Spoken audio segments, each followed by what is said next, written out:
kita hari ini kedatangan seorang tamu yang luar biasa banget, yang secara pribadi kami sudah tunggu cukup lama nih, yaitu seorang pakar Alkitab, budayawan, bahkan dosen Alkitab, menampilkan Dr. Bambang Nursena. Shalom Pak Bambang. Shalom Pak Bambang. Ya, puji Tuhan. Suatu kehormatan loh untuk hari ini kami boleh akhirnya Pak kedatangan Bapak setelah begitu lama menunggu. Melihat di TikTok. Dan saya secara pribadi juga banyak diberkati dengan apa yang Bapak sampaikan. Hari ini kita bisa belajar banyak dari Bapak ya. Dan tentunya salam kenal buat banyak pemirsa sekalian yang baru pertama kali tune in di Good News Program. Ini kesempatan yang baik. Ada banyak episode-episode yang pasti akan memberkati Anda. Silahkan scroll dan nanti bisa dipilih. Ada hal-hal yang saya rasa bisa menemani Anda. Dan kalau Anda diberkati, silakan share ulang kepada teman-teman Anda dan tentunya bisa support pelayanan kami, apakah dengan subscribe dan juga consider untuk bisa memberikan taburan berkat sehingga pelayanan ini terus bisa berkembang untuk kemuliaan nama Tuhan. Puji Tuhan. Silakan, Deb. Ya, pertama Pak, kami mau tanya dulu tentang bagaimana orang Kristen mengucapkan salam. Kan kita tuh udah terbiasa untuk mengucapkan Shalom Ya, Aleichem ketemu gitu. langsung bilang Shalom gitu. Itu seperti apa sejarahnya Pak, dan kenapa kita harus mengucapkan salam seperti itu? Ya, sebetulnya untuk kita bisa memahami tentang salam ya, kita harus melihat background atau latar belakang dari kemunculan kekristenan dan realitas multilingual, jadi multibahasa dari gereja itu muncul. Yesus itu paling tidak dia mengakrabi 3 bahasa. 3 bahasa. Pertama bahasa Aram, sebagai bahasa sehari-hari. Bahasa ibunya ya. Bahasa ibunya.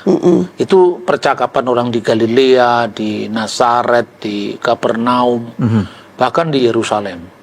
Tapi yang kedua, ketika Yesus masuk ke sinagog, rumah ibadat Yahudi, atau masuk ke bait suci, bahasa dari pengajaran Torah, kitab nabi-nabi, bahkan liturgi Yahudi itu bahasa Ibrani. Sebagian kecil bahasa Aram. Ya. Lalu gereja itu mula-mula memiliki 2 anggota. Jadi gereja kan pertama muncul di Yerusalem. Iya, betul. Lalu yang kedua di Antioquia. Antioquia itu sepenuhnya non-Yahudi. Meskipun jumlahnya orang Yahudi ada sekitar 20%. Tetapi di Yerusalem, dari berdirinya gereja itu sudah punya anggota orang Yahudi yang berbahasa Yunani dan orang Yahudi yang berbahasa Aram. Itu disebutkan misalnya di Kisah Rasul pasal 6 ayat 1. Ketika terjadi konflik tentang diakonia antara jemaat Yerusalem itu sendiri, antara orang-orang Yahudi yang berbahasa Yunani. Ini Helleniston. Helleniston itu beda dengan Hellenis. Hellenis itu Yunani. Tetapi Helleniston itu orang Yahudi yang berbahasa Yunani. Kenapa dan sejak kapan? Sejak abad ketiga sebelum Masehi. Ketika Alkitab kita diterjemahkan dalam bahasa Yunani di Alexandria, yang dikenal dengan Septuaginta. Makanya para murid Yesus yang 12 orang ini orang-orang Yahudi yang berbahasa Aram. Tetapi ada 70 murid. Itulah orang-orang Yahudi yang kebanyakan berbahasa Yunani. Makanya selain bahasa Aram, bahasa Ibrani, bahasa Yunani, plus 1 lagi, bahasa percakapan di wilayah Imperium Roma itu bahasa Latin. Sejak Roma menaklukkan Yerusalem pada saat Jenderal Pompei tahun 63 sebelum Masehi, dan kemudian Herodes Agung diangkat sebagai raja Yahudi di situ. Herodes sendiri adalah orang Arab. Bapaknya seorang dari suku Edom, keturunan Esau, dan ibunya dari Nabatean, keturunan Ismail. Tapi dia convert ke agama Yahudi sehingga disebut sebagai orang Yahudi diaspora.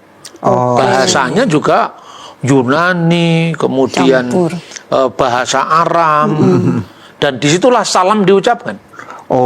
Apakah itu mirip dengan, ini ngomong tentang tata bahasa dulu ya Pak. Kalau kita ngelihat di zaman sekarang kan bahasa Indonesia bahasa pemersatu bangsa kita. Terus kemudian kalau kita misalnya nih kalau kita kan proximity kita ada di Jaksel nih. Anak-anak Jaksel tuh kalau ngomong Indonesia campur Inggris-Inggrisan. Betul, ya. Kayak Inggris-Inggrisan, betul gitu ya? Iya, betul. Terus kemudian kalau kita ngomong sama orang-orang di kota Surabaya itu bahasa Jawa, Indonesia campur Bahasa Jawa, Jawa. campur Inggris. Bingung, gaduh-gaduh. Iya, seperti itu. Betul ya? Jadi kayak gitu? Mirip-mirip seperti kayak gitu dulu? Cuman Israel lebih kompleks. Oh, gimana? Lebih kompleks karena keragaman bahasa jauh lebih terinternasionalkan. Di sini kan baru-baru saja. Iya. I see. Di Israel sejak kuno, makanya kita tidak bisa membatasi misi Kristus itu hanya kita, apa istilahnya, kita Yahudi kan nggak bisa. Oh, Yesus, misalnya ada yang mengatakan, oh kenapa kita menyebut Yesus Kristus? Kenapa bukan Yeshua HaMashiach? ya. Misalnya. Salah nggak? Iya. Ya, kita menyebut Yeshua HaMashiach, silakan. Silakan. Mau menyebut Yesus Kristus, silakan. Karena sejak abad pertama, jadi Yesus Kristus itu bukan sekedar terjemahan. Itu sudah eksis sejak zaman Yesus sendiri. Oh, kayak nama Yunaninya dia gitu. Ini Pak? memang kasusnya agak beda ya. Kalau di kita, nama kita selamat ya selamat. Iya betul. Ya toh? Zaman Yunani nggak begitu. Satu contoh misal zaman Yahudi terpengaruh kebudayaan Yunani atau saling mempengaruhi lah. Itu orang terbiasa mengatakan lebih punya dari satu nama. Iya. Misalnya Paulus. Iya. Paulus itu kan namanya Saul. Saul. Ya. Saul itu nama Ibrani, artinya yang diingini. Tapi ketika bahasa Yunani menginternasionalkan Yudaisme saat itu lewat Septuaginta, orang bernama Saul itu dieja dengan Saulus. Oh. Jadi transil Saulus. Tapi kalau dia warga negara Roma, dia punya nama julukan. Dan itu biasa dipakai. Saya Saul yang juga disebut Saulus karena aktivitas perdagangan. Apalagi EKE kalau bahasa Inggris apalagi Paulus itu kelahiran Tarsus. Iya. Biasanya orang-orang Yahudi yang di wilayah Yunani begini dalam aktivitas perdagangan namanya dikerenkan lah istilahnya. Dikerenkan. Tetapi juga punya julukan. Paulus itu julukannya. Oh. Oke. Ini itu ditemukan dalam prasasti-prasasti yang sejaman. Keren. Dan itu bisa dibuktikan, bukan sekedar tafsiran para teolog modern, bukan. Oke. Sekarang kita balik ke Shalom tadi, Pak. Jadi Shalom itu kalau di kalangan kita orang-orang Kristen, misalnya kan Kristen ini arasnya banyak. Kalau menurut saya di kalangan orang-orang Pentakosta karismatik itu juga sudah cukup awam lah ya, bahkan teman-teman Shalom gitu. Kalau nggak Shalom itu katanya nggak enak gitu. Tapi ada beberapa aras Kristen yang juga kayaknya mereka adem-adem aja nggak mau pakai kata Shalom gitu. Nah, menurut Bapak, apakah itu sendiri wajib atau semestinya tidak perlu diwajibkan untuk kita ketemu ngomong Shalom? Begini ya, kekristenan itu jangan jadi agama reaktif. Maksudnya? Agama reaktif itu gampang kagetan, gampang hiranan. Ya memang itu bahasa itu hidup sejak abad pertama. Misalnya ya, ketika Yesus bangkit dari antara orang mati, kita bisa lihat misalnya dalam Yohanes 20 ayat 21. Yohanes 20:21. Maka kata Yesus sekali lagi, damai sejahtera bagi kamu. Ya. Sama seperti Bapa mengutus aku, demikian juga sekarang aku mengutus kamu. Nah itu kan Shalom itu damai Ini sejahtera. teks ini aslinya ditulis bahasa Yunani, teksnya. Teksnya ya? Oke. Tapi Yesus sendiri berbicara bahasa Aram atau bahasa Ibrani. Ketika di Yerusalem, bahasa yang dipakai di lingkungan para murid dan sebagainya, bahasa religinya Shalom Aleichem. Shalom Aleichem. Jadi peace be with you all. Jadi Chem itu kata jamak. Jamak. Ya. Tapi ketika Yesus berbicara dengan para muridnya di Galilea, itu bukan Shalom tapi mungkin Slomo. Slomo Lechon. Slomo. Slomo itu bahasa Aram. Slomo. Atau Selama, itu kalau Aram Timur mengucapkan Selama Lechon. Kalau Aram Barat mengucapkan Slomo Lechon. Yang kemudian karena Selama, Slomo, Shalom, Salam, bahasa Arab itu kan satu rumpun. Berarti Masa bahasa Arab? Bahasa Arab satu rumpun. Karena sama-sama bahasa Semitik. Bahasa Semit itu bahasa keturunan Sem putranya Nuh. Tapi kalau bahasa Arab kan ngucapinnya Assalamualaikum. Nah, ini Ya, gimana nih? Itu sama artinya. Jadi bahasa Arab yaitu punya kata sandang tetap. Kata sandang tetapnya itu al. Maka salam ditambahi kata al, assalam. Jadi alnya itu dibaca assalam karena harus lunak. Assalam. Oke. Allah itu atas. Alaikum atas engkau sekalian. Duh, berarti sama ya ini? Sama artinya. Peace be with you. Peace be with Peace you. be with you juga. Shalom alaikum. Salam bagi kalian. Kalau di dalam bahasa Arab, assalamu alaikum. Bahasa Aramaik, slumu lekon atau selama lekon. Kalau kata itu misalnya atas engkau satu orang, laki-laki misalnya, salamun laka atau salamu alaika. I see. Wow. Dalam gereja-gereja kuno, ketika malaikat memberi salam kepada Bunda Maria, ya salamu alaki, salamu alaiki ya Maryam. Lalu bahasa Arabnya itu ya, lalu bahasa Aramanya ya, salam lak Maryam atau Miriam. Berarti mirip gitu ya Pak, secara tata bahasa. Ya, seperti bahasa Melayu dengan bahasa Indonesia. Oke, 11, jadi 12. mungkin ini bisa dikatakan hidupnya firman Tuhan ya, kepada siapa dia relate, maka firman Tuhan atau kita sebagai pelaku atau orang-orang zaman itu juga menggunakan bahasa yang very adaptif. Iya, iya. Dan kata salam alaikum, salam alaikum, itu ada dalam doa Yahudi. Kalau orang Yahudi merayakan Paskah, di Paskah Yahudi itu Paskah keluaran dari tanah Mesir. Ada salah satu doa itu mengucapkan salam pada malaikat di surga. Salam alaikum, malaiki hasyaret, malaiki elyon. Salam untuk engkau sekalian, untuk kalian, hai malaikat yang melayani, hai para malaikat dari Tuhan yang Maha Tinggi. Mengucapkan salam kepada malaikat. Salam alaikum itu diucapkan. Dan itu kemudian diulang ketika Kristus dilahirkan. Malaikat pun kemudian juga mengucapkan pujian, kemuliaan bagi Allah di tempat yang Maha Tinggi dan damai di bumi. Shalom di bumi. Wow. Pak, saya punya satu pertanyaan. Kalau shalom itu kan damai sejahtera, jadi bukan cuma sekedar salam. Kalau yang tadi kalau assalam itu apakah juga artinya damai sejahtera, atau cuma salam biasa? Salam itu bahasa Indonesia kan. Salam itu kan seperti greeting gitu kan.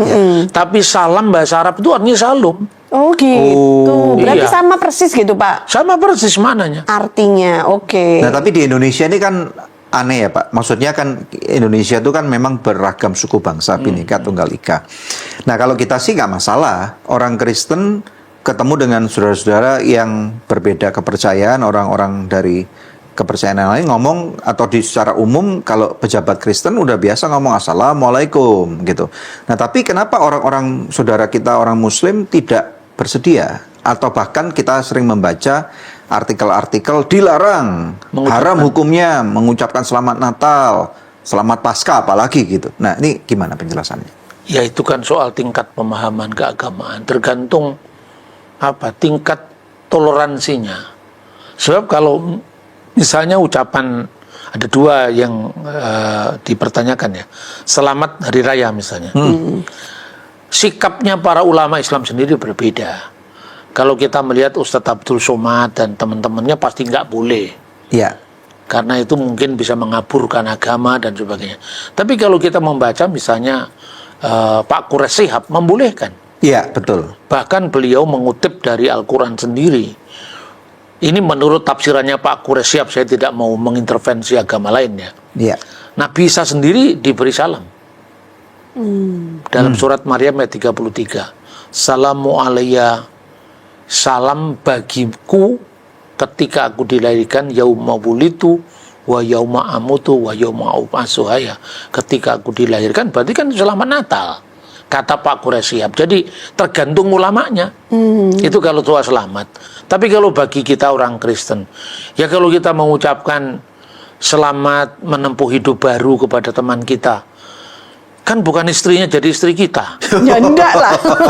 Aneh sekali. Kita mengucapkan selamat dari pahlawan kan nggak langsung jadi pahlawan. Iya, enggak. Itu kan sopan santun. Betul. Apa Etika. Bersosial. ya, sopan santun dengan kehidupan masyarakat. Ya kalau kita sudah kayak begitu, bangsa ini mau kemana?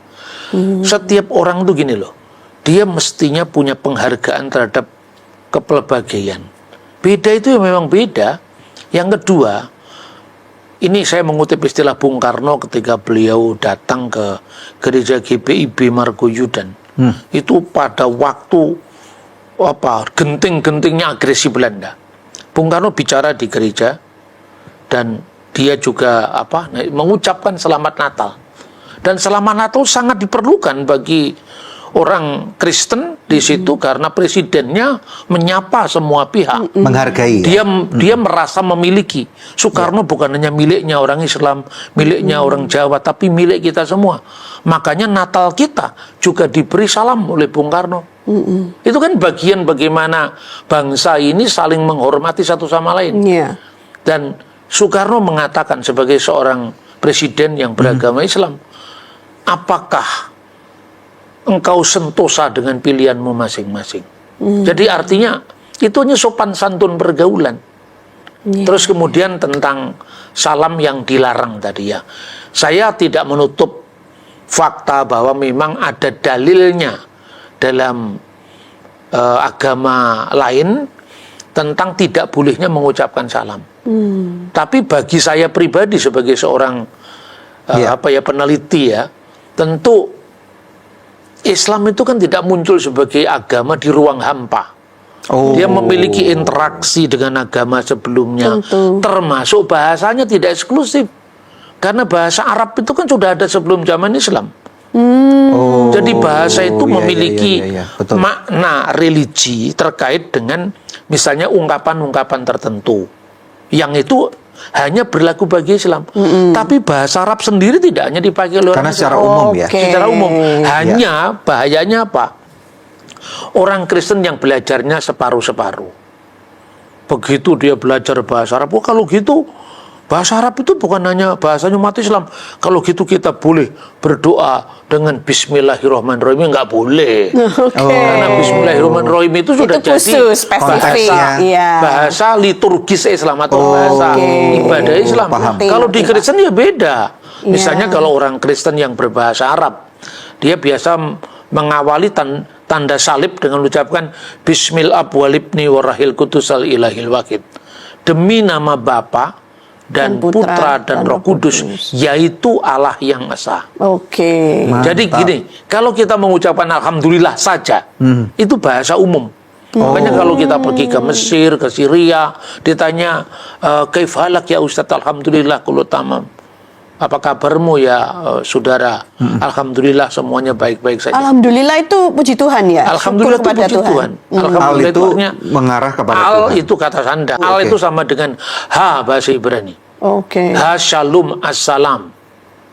Ha Elohim Allah. Itu al itu kata sandang tetap. Bahasa Inggrisnya the. Jadi definite artikel. Kalau bahasa Aram itu kata sandangnya di belakang. Misalnya selama jadi salum selama a di sini kata sandang. Bahasa Arabnya assalam, Ibrani hasalum, bahasa Arab selama. Misalnya dagal. Dagal itu artinya pemalsu, peniru dan pelawan. Dagala sang pelawan. Mesiha dagala antikristus, pseudokristos yang diterjemahkan dalam Injil bahasa Arab Al-Masih Dajjal. Al-Masih Ad-Dajjal itu dari bahasa Arab. Itu dari bahasa Aramaik, bukan bahasa Arab asli. Dajjal itu bukan dari bahasa Arab. Bukan dari bahasa Arab. Itu dari ada Aramaik. dalam Alkitab bahasa Aramaik yang namanya Pesita. Misalnya 1 Yohanes pasal 2:22. Manu dagala. Siapakah pembohong itu? Siapakah antikristus itu? Ela in eina de kafar de Yesua lahua Mesika. Dia adalah yang menyangkal Yesus telah datang sebagai Kristus. Anahu Mesih Dagala. Dia adalah roh Al-Masih Ad-Dajjal. Dia roh antikristus. Itu dari bahasa Arab. Kemudian menjadi bahasa Arab. Man huwa ad-Dajjal. Siapakah Dajjal itu? Ini sorry, saya tidak ngomong agama lain. Saya ngomong iman kita sendiri. Iya. Itu bahasa Aramaik ya. Ya, boleh tahu nggak, Bapak, kan ini maksudnya mungkin ada pemirsa yang belum tahu nih. Saya juga belum tahu.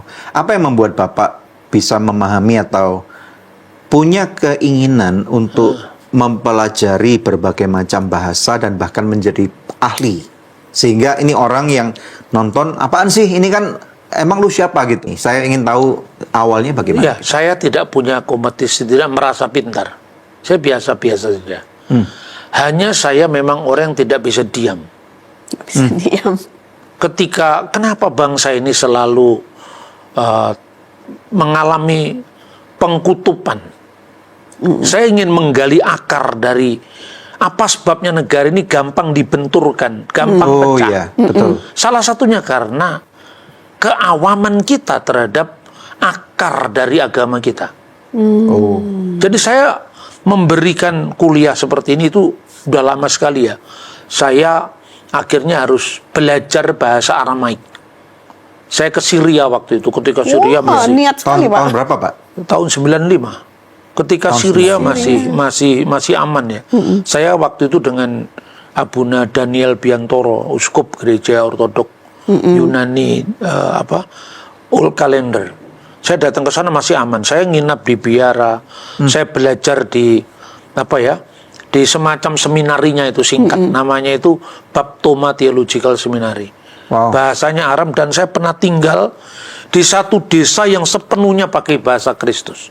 Itu tahun 95. Bahasa Arab. 96. Bahasa Aramaik. Aramaik. Oke. Dan ternyata bahasa Aramaik itu serumpun dengan bahasa Arab, itu yang membuat saya sangat sangat respect dan bahkan ingin lebih dalam lagi.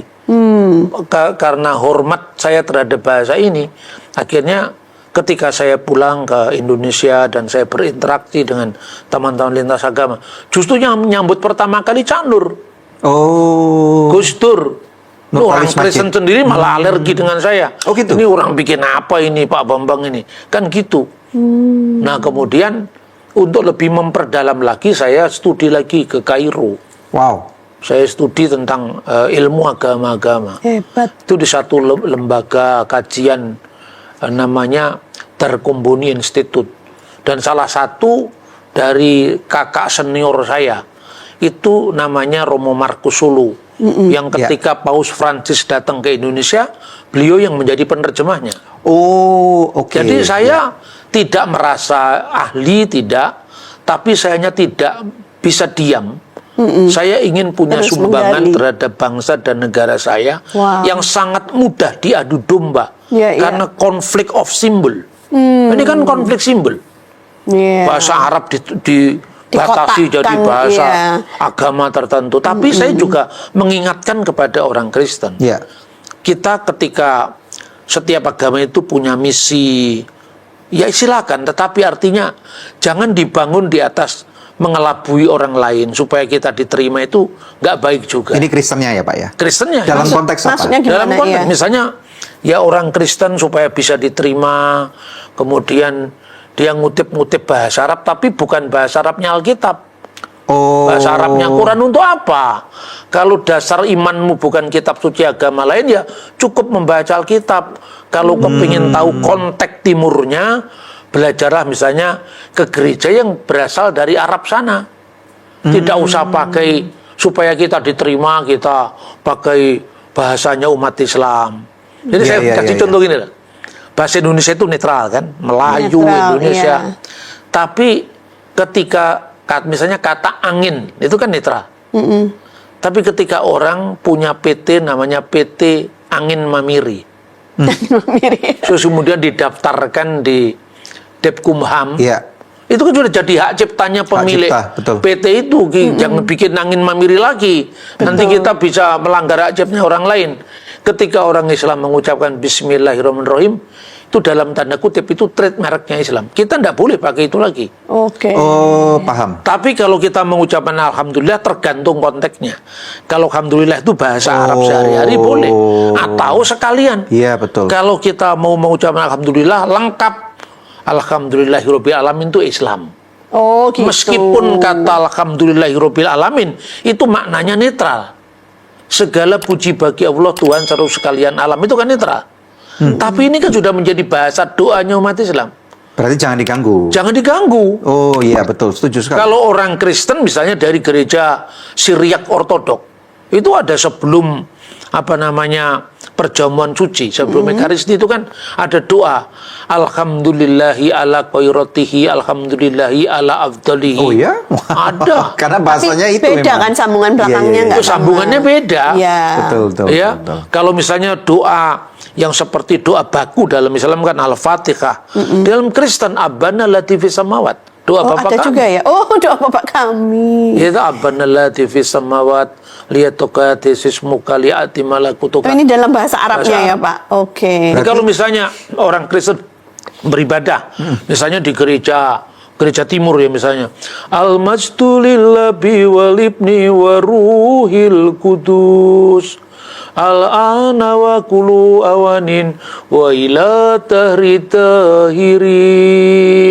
Amin. Itu Kristen. Itu yang aminnya saja yang saya ngerti, Pak. Apa itu tadi, Bapak? Bisa terjemahkan? Kemuliaan bagi Allah, kemuliaan bagi Bapa dan Putra dan Roh Kudus sekarang dan selalu serta sepanjang segala abad. Wow. Amin. Itu tadi bahasa Arab. Bahasa Arab.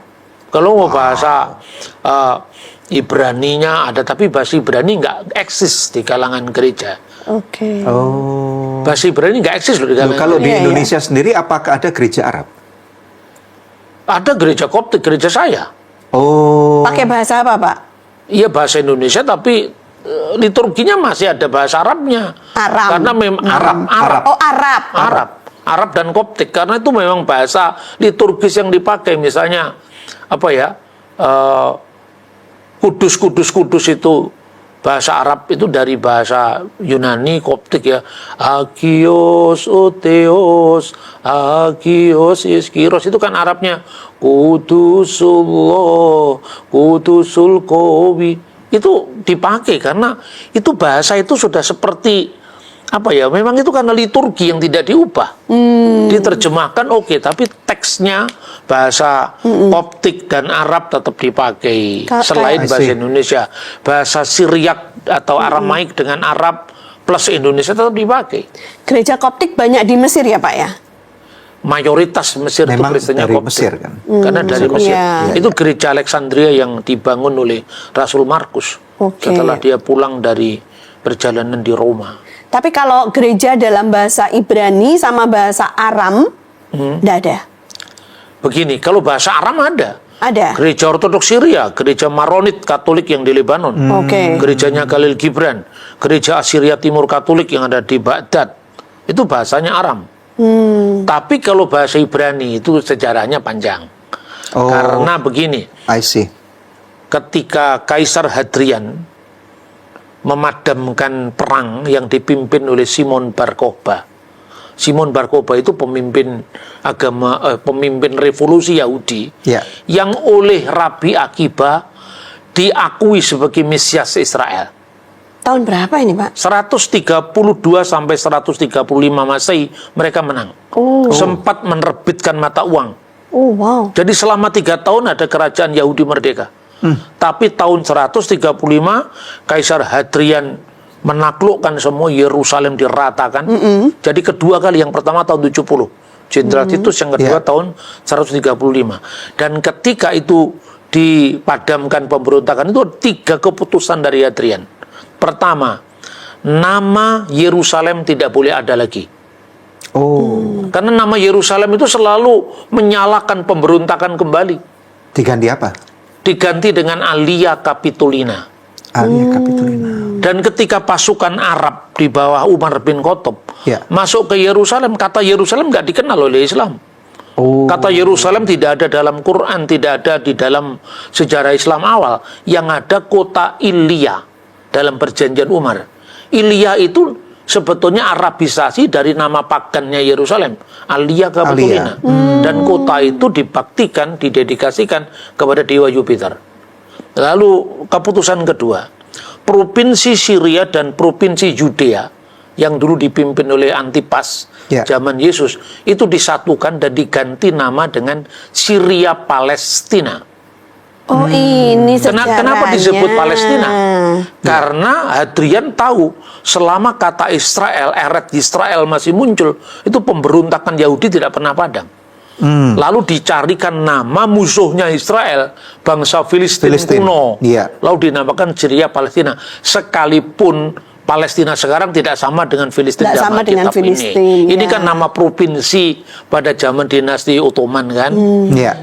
Makanya nama Yerusalem tidak muncul, tapi Yerusalem tidak pernah hilang dalam doa orang Yahudi. Setiap Paskah mereka mengatakan, tahun ini kita di sini, lisana haba'ah Yerusalem, tahun depan kita di Yerusalem. Dan yang ketiga ini, yang ketiga, semua orang Yahudi harus diusir dari Yerusalem. Dan orang Yahudi itu ada orang Parisi, orang Nosrim itu Kristen, pengikut Yesus orang Nazaret. Pokoknya yang berbahasa Ibrani, yang beretnis Yahudi tidak boleh tinggal di Yerusalem. Tapi orang Kristen bukan Yahudi boleh tinggal di Yerusalem, karena mereka dianggap tidak punya nasionalisme. Akibatnya antara Kristen yang non-Yahudi dengan Yahudi ini bermusuhan. Sejak saat itu maka ibadah-ibadah gereja, nyanyian-nyanyian bahasa Ibrani tidak dikenal lagi. Dihilangkan semua, ditinggalkan. Hanya orang-orang Yahudi tertentu, dan lama-kelamaan orang Kristen Yahudi itu terserap dalam kekristenan yang bukan Yahudi. Nah, sejarah ini mesti dipahami kenapa kita tidak punya liturgi dari zaman para rasul berbahasa Ibrani misalnya. Tapi bahasa Ibrani tetap tinggal sebagai bahasa kitab suci. Dan akarnya kekristenan itu dari Yahudi. Makanya saya selalu mengingatkan ketika Paus Yohanes Paulus II datang ke Yerusalem, dia sambil istilahnya itu dalam semangat memaafkan sejarah, dia berdoa di tembok ratapan. Diantarkan oleh Rabi Yahudi, kepala Rabi Yahudi di Yerusalem. Dia katakan doanya itu begini: Tuhan, satukanlah kami dengan umat perjanjian-Mu. Dan maafkanlah umat-Mu apabila dalam perjalanan sejarah pernah ada sejarah hitam terhadap orang Yahudi. Penganiayaan terhadap orang Yahudi, termasuk Holocaust. Itu atas nama pemimpin gereja. Merinding yang Pak? Punya otoritas. Dan sekalipun katakanlah podcast ini bukan Katolik, tapi kita menghormati apapun yang berasal dari kitab suci. Apapun yang bersemangat rekonsiliasi, apalagi Paus dengan tegas mengatakan setiap gerakan teologi yang memisahkan gereja dengan keyahudian adalah menempuh atau mengulangi jalan sesat Markion. Markion itu penyesat abad kedua yang mempertentangkan Tuhan perjanjian lama dengan Tuhan perjanjian baru. Kan sama Tuhannya. Orang Markion kan mengatakan Allah perjanjian lama penuh dendam, penuh hukuman, pemarah. Allah perjanjian baru itu Allah yang penuh kasih. Itu dipertentangkan oleh Markion. Nah, makanya Paus mengatakan kalau kamu memisahkan gereja dengan orang Yahudi, kamu menempuh jalan sesat Markion, termasuk hati-hati yang alergi dengan bahasa Ibrani. Tetapi juga jangan memutlakkan bahasa Ibrani. Kalau kita alergi dengan bahasa Ibrani, kita alergi dengan Yahudi, kita alergi dengan akar kita. Aneh sekali kita menolak akar kita. Aneh sekali. Kita menjadi gereja yang tercabut dari akar. Maka ucapkanlah shalom alaikum, ucapkanlah shalom, tidak apa-apa. Tapi jangan membatasi gereja dengan keyahudian. Kalau membatasi gereja dengan keyahudian, gereja tidak menjadi universal lagi. Karena Kristus itu Tuhan segala bangsa. Puji Tuhan. Nah, mantap. itu kira-kira. Saya mau tanya, Pak, tentang tadi Bapak mengatakan tentang pembelajaran pribadi Bapak. Kenapa bangsa ini mudah dibenturkan, dipecah belah? Lalu finding Bapak apa? Hasil penelitiannya. Hasil saya salah satunya karena itu tadi konflik of symbol. Jadi yang dipertentangkan itu simbol. Misalnya contohnya ya, di Indonesia kalau orang mengatakan ini sebelum zaman Kristen ini ngaji, ngaji itu kan bahasa Islam, itu salah. Ngaji itu bahasa dipakai asli bahasa Nusantara. Pengajian loh, pengajian, Iya. pengkajian. Itu bahasa Melayunya. Tapi kalau bahasa Jawa kunonya, ngaji itu sesuatu yang dihargai, diajeni. Oh, diajeni. Makanya dihormati. istilah pertama kata ngaji itu munculnya dalam sastra agama Buddha. Loh? Iya, Serius, Pak? serius. Kita bisa membaca karya sastra di zaman Buddha, namanya Sangyang Kamahayanikan. Itu ditulis pada abad ke-10 zamannya Dia Balitung. Di situ sudah ada kata ngaji tarka, artinya mengkaji, mempelajari semedi. Di Tantu Panggelaran sastra zaman Majapahit di negara Ini, Kertagama. maaf Pak, ini bahasa Sanskerta kah? Bukan, bahasa Jawa kuno. Jawa kuno. Ini bahasa Nusantara kuno lebih tepat. Itu Sunda, Bali, Jawa kan akarnya sama. Iya. Pemakaian peci dalam kehidupan sehari-hari. Iya. Itu tidak harus dipahami dengan akar budaya Islam. Tidak, itu Sekarang akar udah budaya dikotakan nih Nusantara. ya. Iya. Lihat orang Batak, dia masih pakai peci seperti ini, ya kan? Orang Kupang, rote. Tapi kalau yang pakai topi seperti ini peci ya, itu selalu Pak Said Akil, ya akhirnya kan dianggap itu miliknya orang Islam. Padahal dulu mantan sekjen PGI Pak Fridolin Ukur itu orang Dayak selalu pakai peci. Ini satu contoh gampangnya budaya itu ditarik ke dalam konteks agama. Jadi mestinya budaya yang netral tapi Dimasukkan diambil dari agama. hak Iya, milik jadi Termasuk satu agama pemakaian tertentu. baju koko. Oh, Itu kan iya. sesungguhnya budaya Asia. Mulai dari baju barong di China. namanya Di Bali. di Barong. Filipina. Oh, Kemudian iya. baju Shanghai di Cina yang Iya, namanya yang Shanghai. Itu keras kan Shanghai. sebetulnya keras Shanghai itu kan budaya Tionghoa. Makanya disebut baju koko, yang pakai koko bukan cece. Baju koko itu kan yang koko yang pakai. Iya. Ya ampun, Pak. Tapi kita menyebutnya baju takwa. Makanya kenapa Supaya kalau orang saya pakai bertakwa baju koko pada cocok Tuhan. juga gitu ya. Iya. Itu soal pakaian, ya kan? Soal bahasa, banyak lagi bahasa-bahasa yang sebenarnya itu sastra Hindu kemudian dimuslimkan, nggak apa-apa. Yang mana itu, Pak? Ya, banyak sekali. Misalnya Bahasa Indonesia kita sendiri asalnya dari mana? percampuran Kata apa? bahasa. Ah. Bahasa itu bahasa Sanskerta. Manusia itu bahasa Sanskerta. Iya. Kalau Indonesia Jadi Adam banyak. dan Hawa yang diciptakan Sang Yang Widi, Tuhan Yang Maha Esa itu namanya Manu, laki-lakinya, perempuannya Syata Rupa, manusia. Kemudian Quran masuk ke dalam bahasa Indonesia, diterjemahkan dalam bahasa Melayu. Ya ayuhanas, wahai manusia. Ini bahasa pinjaman. Wow. Jadi kita ini lupa sejarah kan. Kita ngambil dari Hindu, Buddha. Bahasanya kita ambil, yang punya bahasa kita kafir-kafirkan. Nah, enggak boleh ya gitu Karena berarti. mungkin yang ngajar sendiri tidak mengerti literasi ini ya Pak. Justru itu, makanya kalau ditanyakan kenapa saya belajar sedalam itu, karena itu berangkat dari keprihatinan sebagai anak bangsa. Termasuk Bapak mempelajari secara dalam bahasa Arab. Ya, karena saya belajar Fasih. bahasa itu ya saya kuliah pakai bahasa itu. Wow. Ngerti, Pak? Atau buka kamus gitu? Berarti kalau Bapak pergi ke Mesir atau pergi ke Saya Saudi tinggal di Arabia Mesir gitu? lebih dari 3 tahun. Wow, Oke. ya kuliah tadi itu. Saya pernah di Syria, saya pernah di Lebanon. Jadi artinya bahasa Inggris saya tidak lebih bagus Dari ketika bahasa saya Arab. berbicara di Timur Tengah. Jadi bahasa-bahasa Timur Tengah saya lebih menguasai Wow, ketimbang keren. bahasa-bahasa Barat. Sekalipun saya tinggal di Melbourne.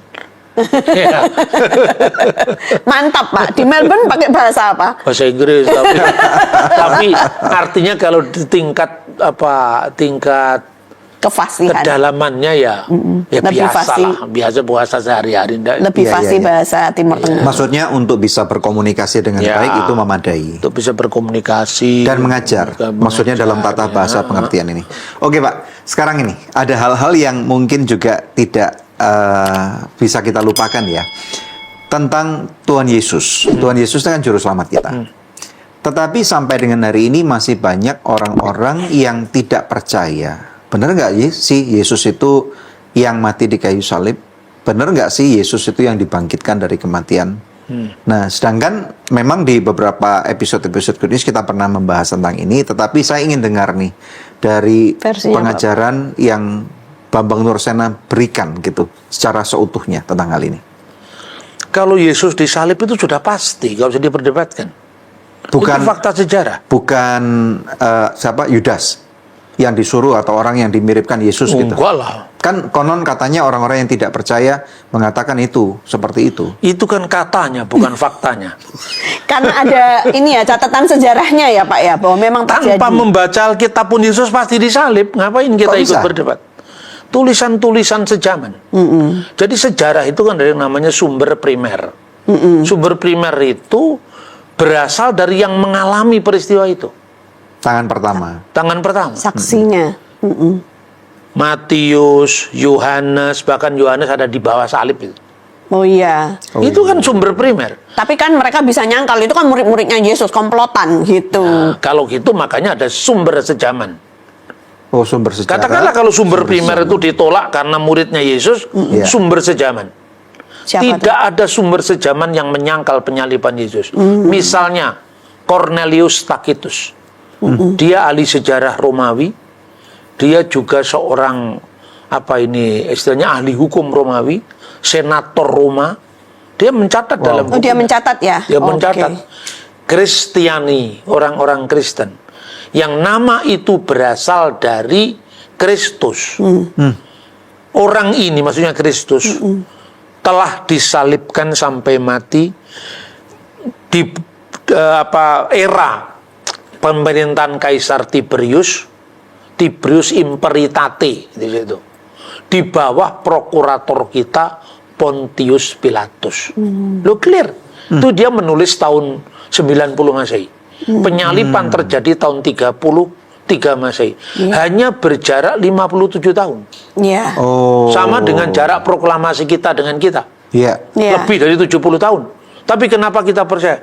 Dokumennya karena masih ada. Ada. Iya, Iya betul. betul. Pelaku Dokumen sejarahnya itu masih dimuat hidup. di koran-koran berbahasa Jepang waktu itu. Betul. Iya. Nah itu dokumen. Nah ini dokumennya. Oh. Dokumennya dari Tacitus, Iya. Josephus. Betul. Josephus itu orang yang hidup sejaman. Dia dulunya masuk perang dengan Roma, tapi kemudian dia nyebrang ke lawan karena dia tahu kalau bangsanya akan kalah. Tapi sebagai rasa bersalah karena dia merasa mengkhianati bangsanya, Iya. dia mempersembahkan hidupnya untuk menulis sejarah kuno bangsa Yahudi. Dan pada bab ke-18 dia mengutip tentang Yesus yang disalibkan atas desakan para pemimpin agama kami pada masa Pontius Pilatus. Iya. Berarti ada ya Pak ya? Mara Ben Serapion, seorang penulis dari filsafat Stoa, dia mengingatkan, membandingkan antara kematian Sokrates dan kematian Raja Yahudi, yaitu Yesus. Apa Menarik findingnya, itu. Ya artinya bahwa Sokrates tidak mati dengan kematiannya.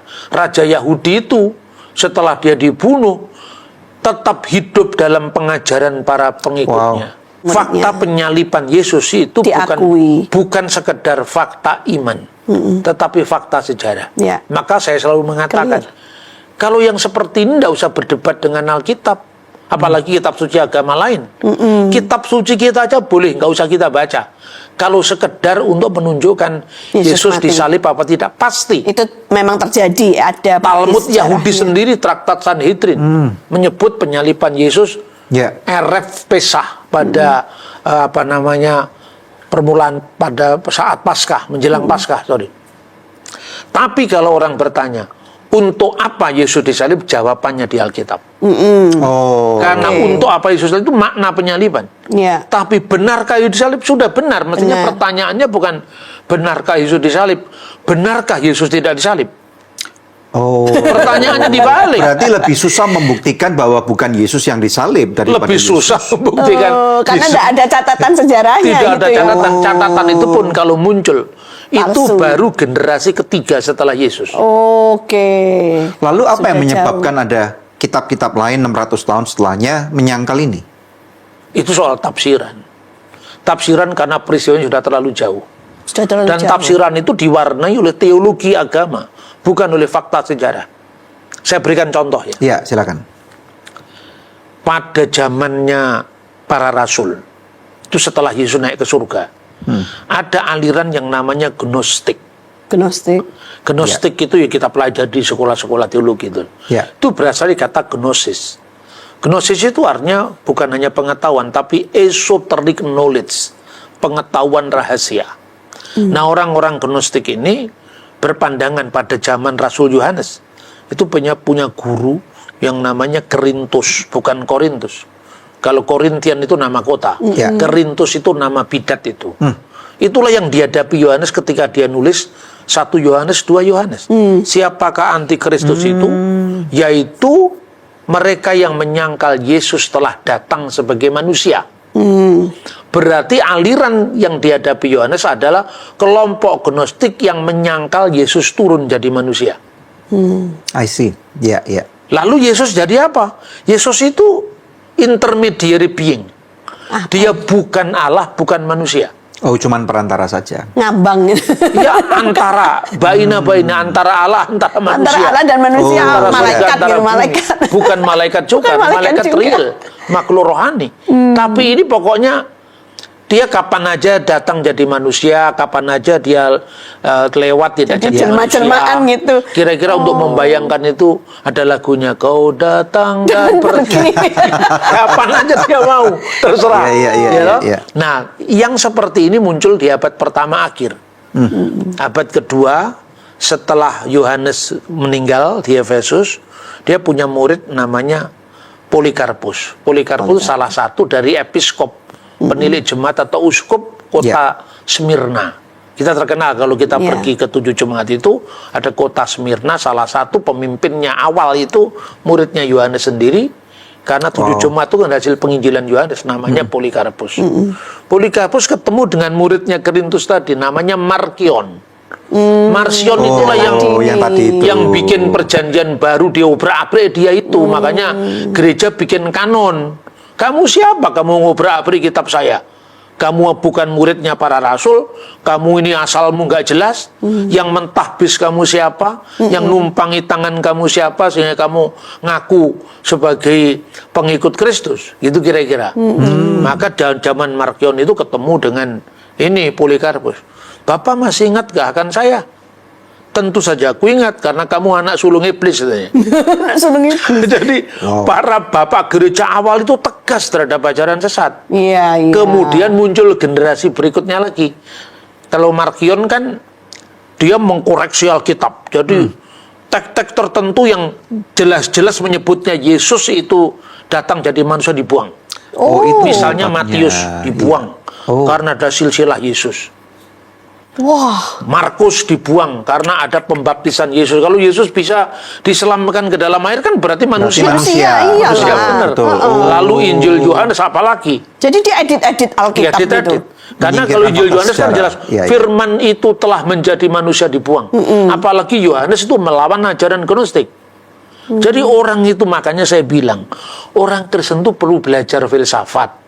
Setuju, Pak. Sekolah kitab suci itu mesti 1 semester itu belajar filsafat. Karena apa? Setuju. Filsafat itu ada 2. Filsafat sebagai produk itu isme. Neoplatonisme, Helenisme itu kan produk. Tapi kalau filsafat sebagai proses berpikir, Cara berpikir, itu iya. metode. Ini penting Itu supaya kita bagus bisa banget, membedakan satu Tuhan dengan satu roti boy. Itu makanya kalau Roti boy. Bapa, Putra, dan Roh Kudus, Firman menjadi manusia. Di surga tinggal berapa itu karena nggak lulus filsafat. 1 tambah 1 tambah 1. Kenapa? Sama dengan Satu. Siapa yang suruh menambahkan? Kenapa nggak dikalikan? Ini nggak lulus logika Aristoteles gitu loh. Iya. Nah, makanya saya ulang lagi. Kemudian karena firman itu tidak benar-benar jadi manusia, maka tidak mungkin dia disalib. Lah, itulah yang oleh Markion dikritik toh. Ya. Firman itu bersama Allah dan firman itu Allah. Itu bertentangan dengan Yunani. Filsafat Yunani, logos itu intermediary being tadi, bukan Allah, bukan manusia. Yohanes mengatakan firman yang adalah Allah tadi telah menjadi manusia. Ini buang Yohanes. Itu tinggal Injil Lukas yang makanya depan. yang sisa mana? Injil Lukas, tapi Injil Lukas yang Yesus menyembuhkan pasal orang 1, gitu. 2, 3 ada kelahiran dari perawan, ada silsilahnya. Pasal 1, 2, 3 dibuang. Pasal 4 sampai aja. pasal 24 diterima, dikasih judul baru Evangelion kata Markion. Apa itu the gospel according to Marcion. Yang ngamuklah gereja. Ini dasarmu apa? Pertanyaannya yang kurang tadi kan apa? Kenapa ada Injil-Injil lain pada kemudian pertanyaannya gini. Kenapa Markion kalau waktu itu sudah ada yang namanya Injil Petrus, Injil Maria Magdalena, Injil Yudas dan macam-macam. Ini pasti ditulis setelah perjanjian baru. Sebab apa? Pada zaman Markion kan generasi ketiga. Setelah Rasul, muridnya Rasul dia kan. Kenapa tidak pakai saja Injil Maria Magdalena? Kenapa tidak pakai aja Injil Thomas, Injil palsu itu? Kenapa harus pakai Injil perjanjian baru? Itu fakta yang tidak bisa dibantah, bahwa dari awal gereja hanya punya perjanjian baru. Dan itu satu-satunya kitab yang otoritatif. Wow. Jangan lagi lihat apokrif yang ditulis pada abad-abad kemudian. Abad yang generasi ketiga itu muncul yang namanya Basilides. Karena Yesus tidak benar-benar jadi manusia, tidak mungkin bayangan disalib. Lalu dia bikin teori, siapa yang disalib? Yang disalib itu adalah Simon orang Kirene yang wajahnya disamarkan seperti Yesus, dan seterusnya dan seterusnya. Jadi satu kebohongan ditutup dengan kebohongan yang lain. Terus gitu menerus melahirkan. Nah, sekarang bagaimana membuktikan bahwa Yesus itu yang benar-benar dibangkitkan dari kematian? Pertama, kalau dibangkitkan, artinya bahwa apa ya? Itu kan soal sifatnya supranatural. Nah, tapi kita hanya bisa melihat fenomena dari kebangkitan itu. Maksudnya?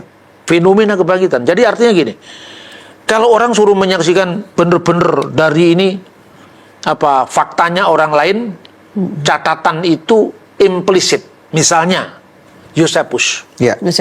Yosefus itu diragukan oleh para sejarawan akhir-akhir ini, karena dia mengatakan, dalam tulisan Yosefus dikatakan dia adalah Kristus. Mungkinkah seorang Yahudi yang tidak percaya Yesus mengaku Yesus adalah Kristus? Itu dasar penolakannya. Tetapi gini, ini jangan dipukul rata. Teks tentang Yesus yang disebut Flavianum, Testimonium Flavianum, kesaksian Flavius Yosefus. Kalau katakanlah teks yang meragukan dia adalah Kristus misalnya dibuang, tetap saja Yesus dibangkitkan. Tetap saja Yesus itu salibkan, karena di dalam teks Aram dari karya Yosefus ini ada teks Yunani, ada teks Aram, dan teks Aram itu dilestarikan di gereja Syria Ortodok. Diterjemahkan oleh gereja Syria Ortodok sebagai tulisan dari Yosefus dalam bahasa Aram. Dan itu baru ditemukan, diteliti di Hebrew University pada tahun 1976. Saya ada bukunya, itu sudah membahas itu. Dan itu dikatakan pertama, kata pada hari ketiga Yesus itu bangkit kembali dalam keadaan hidup, dan dia menemui murid-muridnya. Itulah sebabnya orang-orang yang disebut Kristen hari ini masih ada. Teks itu diragukan. Tapi ternyata dalam teks bahasa Aram, mereka melaporkan. Kenapa orang-orang Kristen itu masih terus ada? Karena mereka menyaksikan kebangkitannya. Oh, ada ditulis gitu? Ada. Jadi Yosefus tidak dalam posisi meyakini, tapi dalam posisi hanya melaporkan bahwa bahwa orang-orang ini didatangi Yesus setelah dia bangkit. Makanya kenapa itu gurunya sudah mati, kenapa mereka teraniaya tapi mereka tetap pengajarannya tetap strong karena gitu ya. Kekuatan pengajaran itu karena mereka menjadi saksi di Dari mana kebangkitan Yesus. Makanya saya katakan ini bukti tidak langsung. Kedua, ada seorang Romawi namanya Plinius Secundus.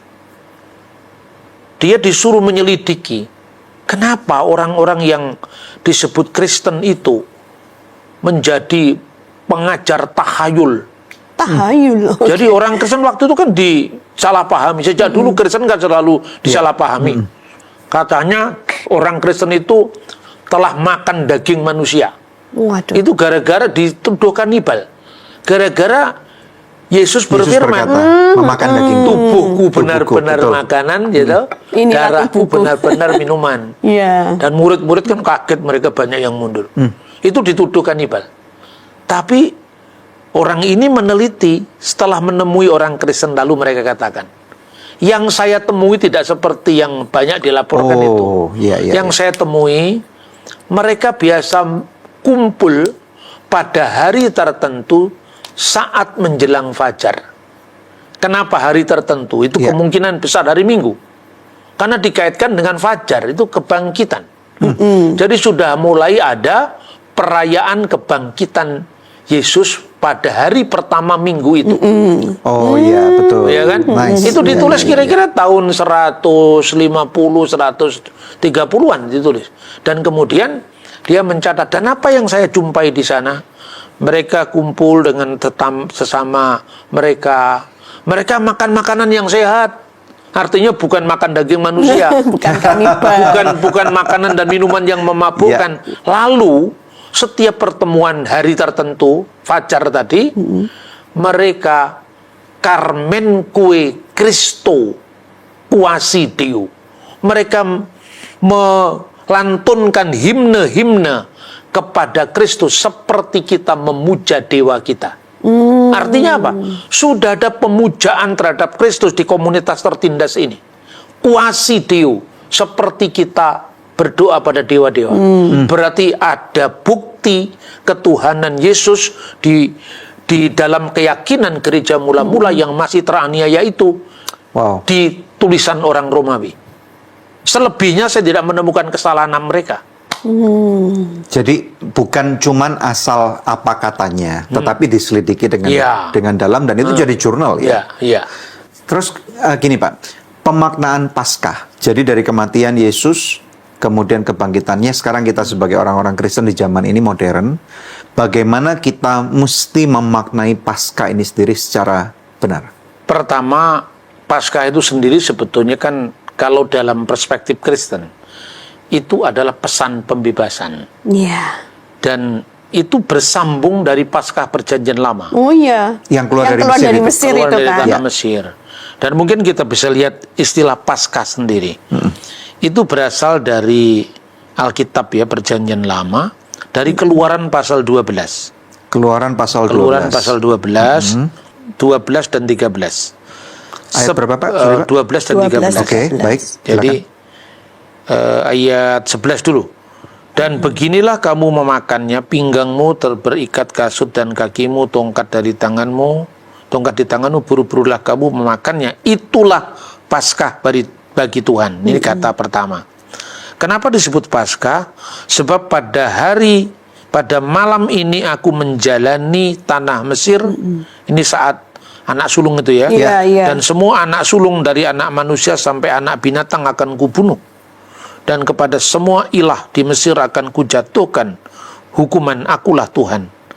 Dan darah itu menjadi tanda bagimu pada rumah-rumah di mana kamu tinggal. Apabila aku melihat darah itu, maka aku akan lewat daripada kamu.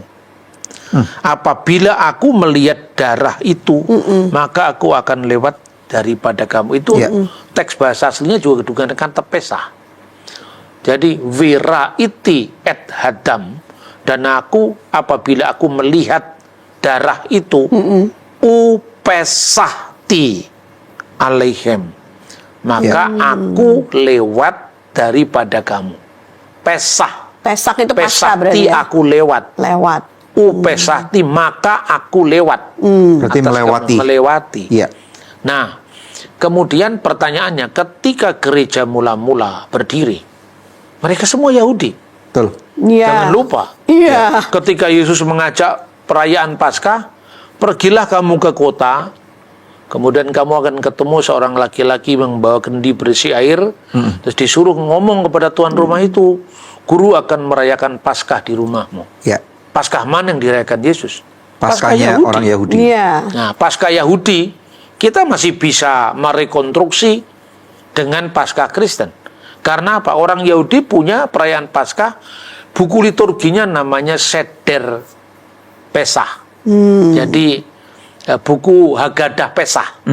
Buku itu adalah buku yang membahas tentang bagaimana tata cara merayakan Paskah di keluarga Yahudi. Ketika 14 bulan Nisan, bulan purnama biasanya, mereka mengucapkan Kidus Hashem, memuliakan, menguduskan nama Tuhan. Lalu tiba saatnya mereka dipimpin oleh keluarga, semuanya laki-laki. Makanya kalau ada orang menafsirkan gambarnya Da Vinci Code itu Maria Magdalena menikah dengan Yesus, itu kan ngawur itu. Karena tidak mungkin perempuan duduk di Paskah Yahudi. Ya. Ini akar sejarahnya kita harus lihat dulu. Iya, iya, iya, iya. Yang digambarkan itu sudah gambarnya keliru, kesimpulannya tambah jauh lagi. Betul. Paskah Yesus itu tidak duduk seperti mejanya orang Eropa, itu enggak. Iya. Mereka lesehan, letter U. Ya.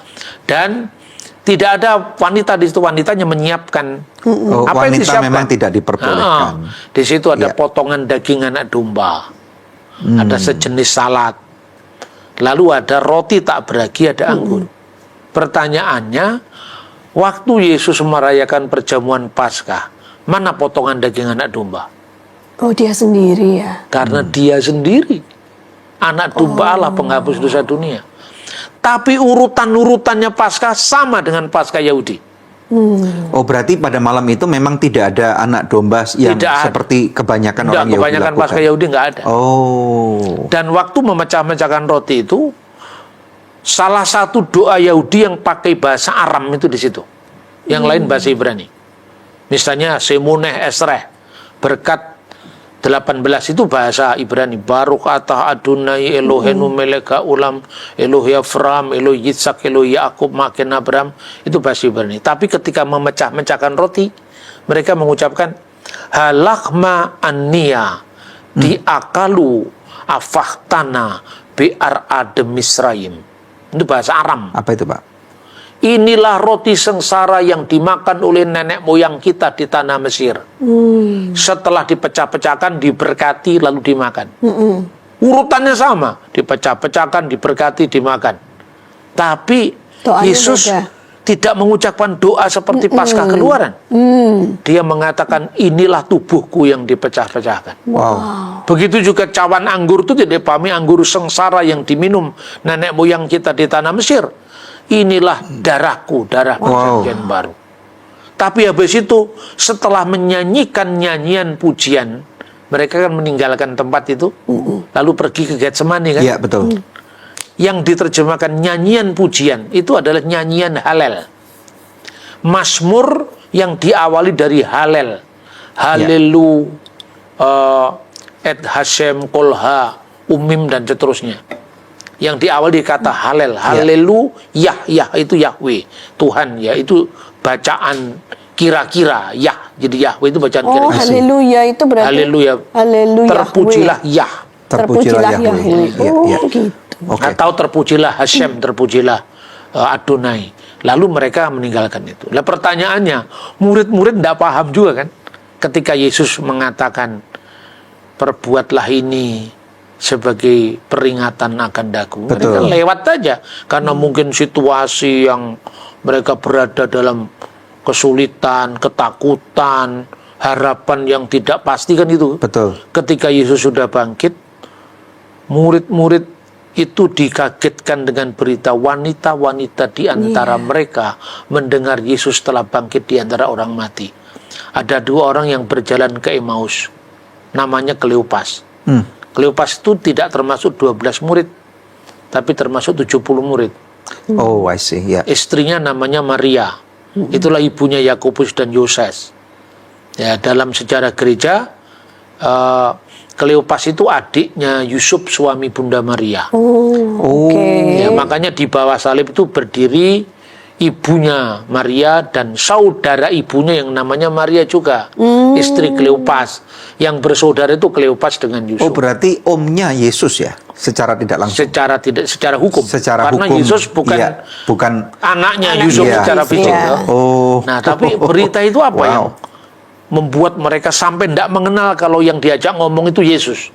Padahal ini secara jalur keluarga sangat dekat Sangat sekali. dekat. Lalu masuk ke ruangan, mampirlah karena hari sudah malam. Betul. Sampai ada lagunya itu, tinggal sertaku kawan yang kudus. Apa yang mengingatkan mereka bahwa itu Yesus? Memecah-mecah roti. Memecah-mecahkan roti. Lalu Paskah Yahudi dimaknai secara baru, yaitu Paskah kebangkitan Yesus. Seluruh refleksi Injil dasarnya itu. Kalau Paskah itu keluaran dari tanah Mesir, dilewati oleh kematian anak-anak sulung mati, begitu juga Allah telah memberikan anaknya yang tunggal supaya yang percaya kepadanya Haleluya. tidak binasa. Artinya dilewati kematian, Iya. melainkan Memperoleh hidup yang kekal. Dan Berarti- itu pula pesan Yesuslah nabi seperti Musa. Wow. Dalam nubuat kita Ulangan 18. Berarti makna Paskah itu adalah ya dari hari Jumat sampai dengan kebangkitan hari Minggu itu ya? Hari Minggu itu hari Paskahnya, karena Paskah Kristen bukan lagi Paskah Yahudi. Oh, karena Dari Jumat Agung menjadi Paskah, karena Paskah Kristen itu bukan lagi mengacu pada Paskah Keluaran, tapi Paskah Kebangkitan.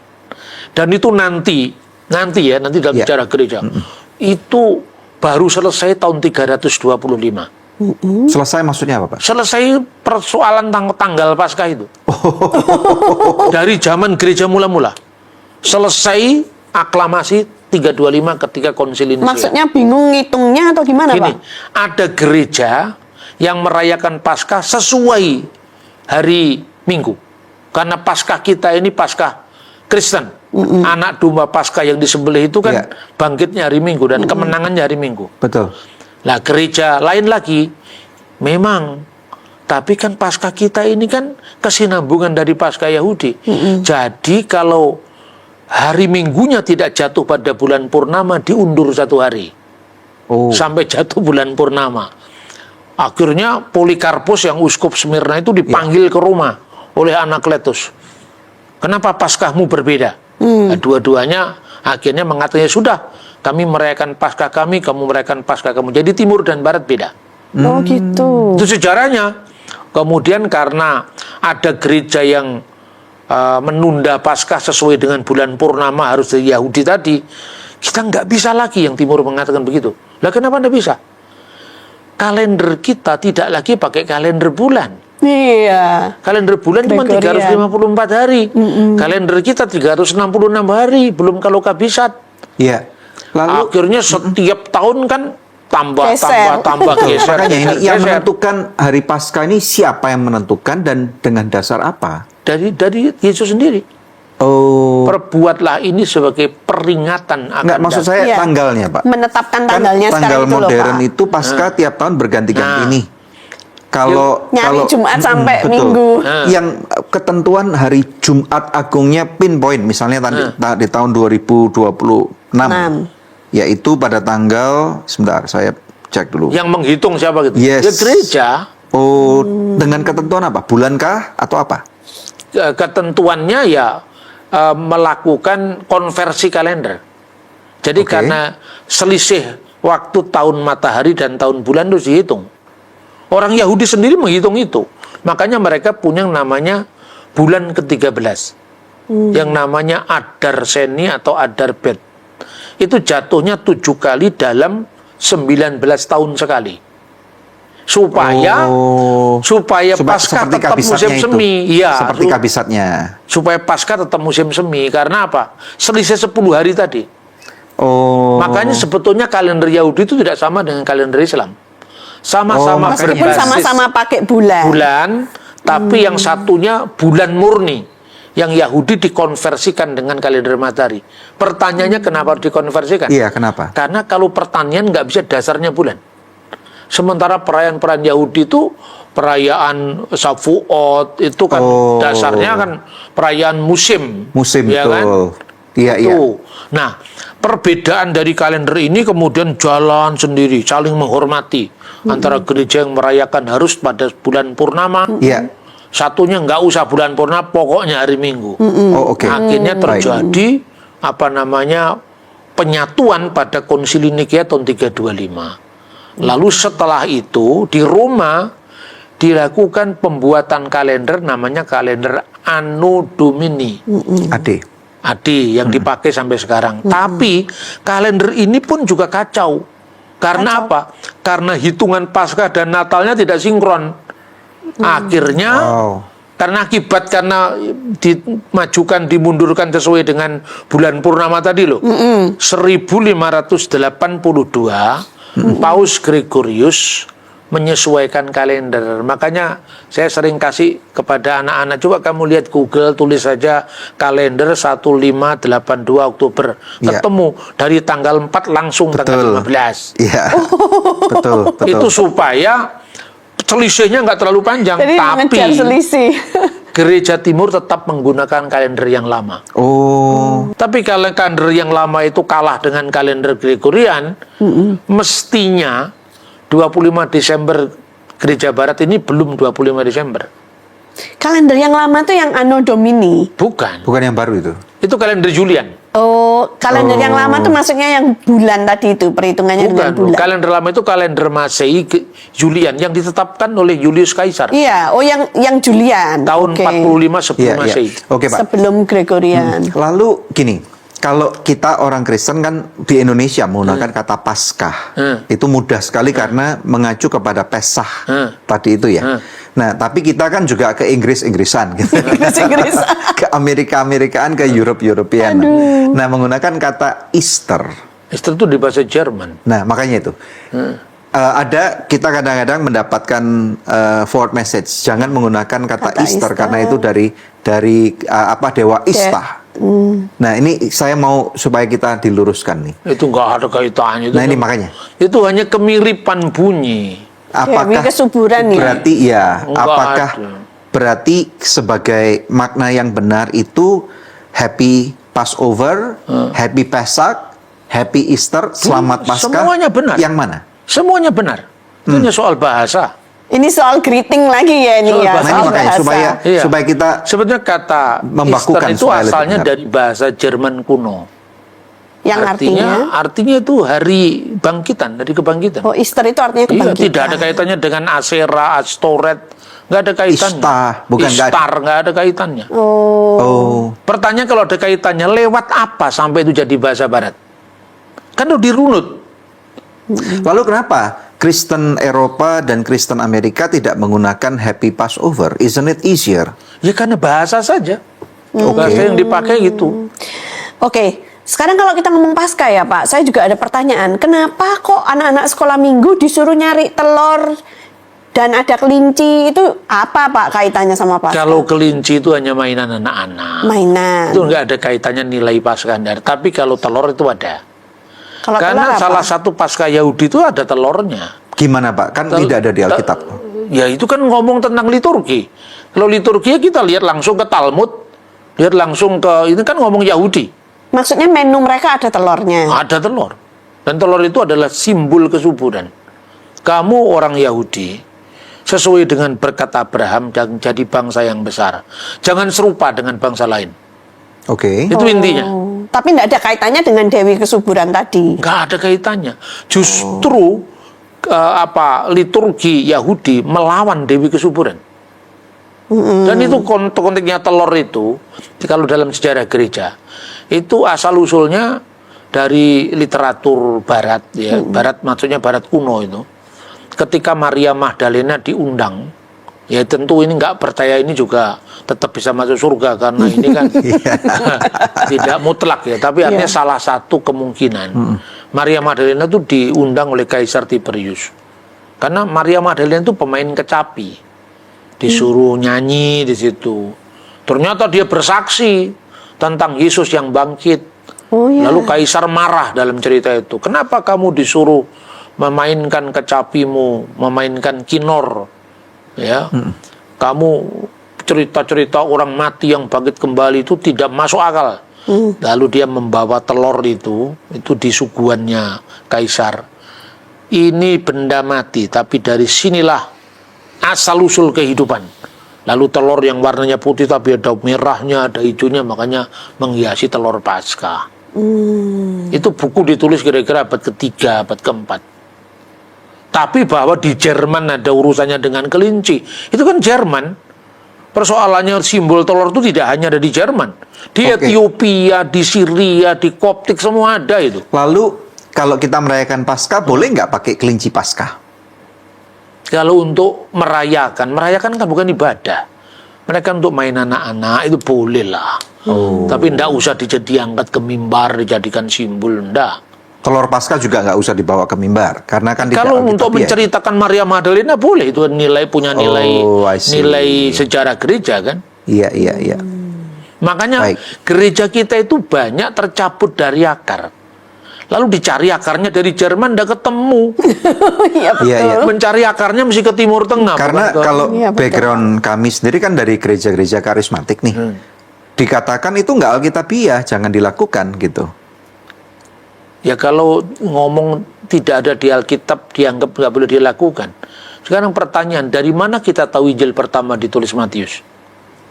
Oh, iya. Kita tahunya dari sejarah. Betul. Berarti harus melihat kepada fakta Lihat pada sejarah. fakta sejarah, dan fakta sejarah sejaman.